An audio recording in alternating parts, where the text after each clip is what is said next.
We're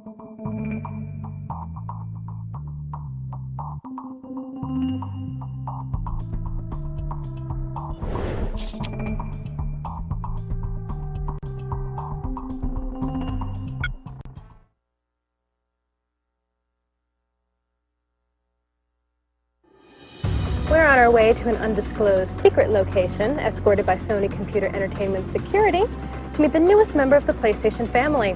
With the formal announcement at this year's E3, everyone wants to get their hands on the new PSP Go. And that's exactly what we're going to do. We just don't know where yet.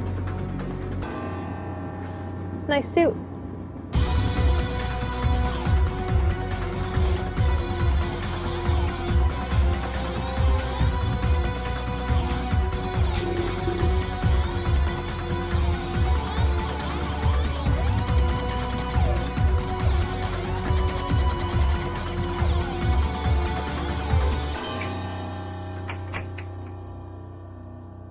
Over here.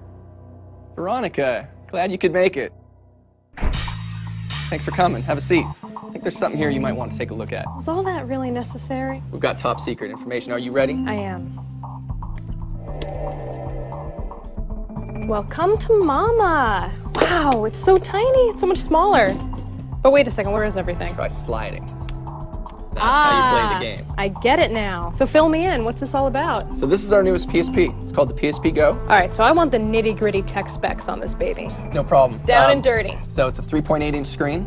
It's 43% lighter than the PSP 3000. 16 gigs flash memory, Bluetooth support, and all digital content. So the UMD drive goes away. So it's going to be, I think, something that a lot of consumers are going to really like, being able to just download straight to a hard drive. It's a memory stick micro. Yeah, what you're picking at here, so that you can add extra memory to it if you'd like. Again, there's no excuse. If you run out of space here, you have a lot of content. So it'll be something that the digitally savvy consumer is going to really enjoy. We'll set it right down here between the two of us.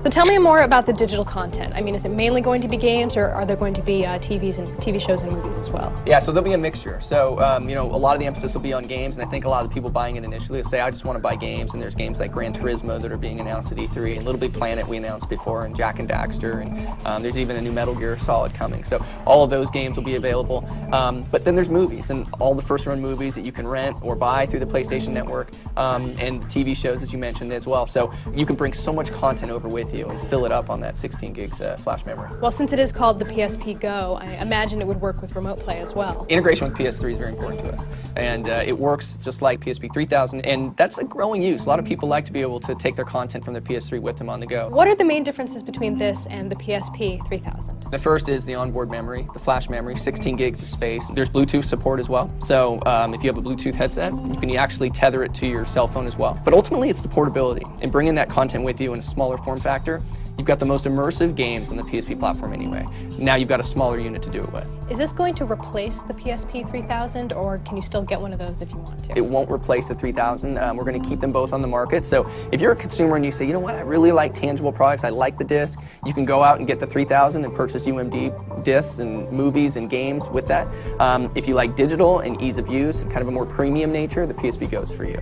Does the design open up any new opportunities for developers? If you're a developer, you could say, you know what, maybe I want to create a smaller package, a game that's a little bit easier to play on the go. Maybe something that you'd play for 10, 15 minutes and then put down. Just kind of break up the game a little bit more. So developers, I think, are going to be looking at that. In the initial launch, we're going to have some pretty similar games between the two, but I think longer term, you'll see some changes. There have been a lot of rumors about the future of the PSP, and this device in particular has been very cloaked in secrecy for the past few months. Why this? Why now? Well, I think it's relevant. I think in this particular case, we always look to push innovation. For us, we wanted to get into digital and really kind of meet the needs of our consumer.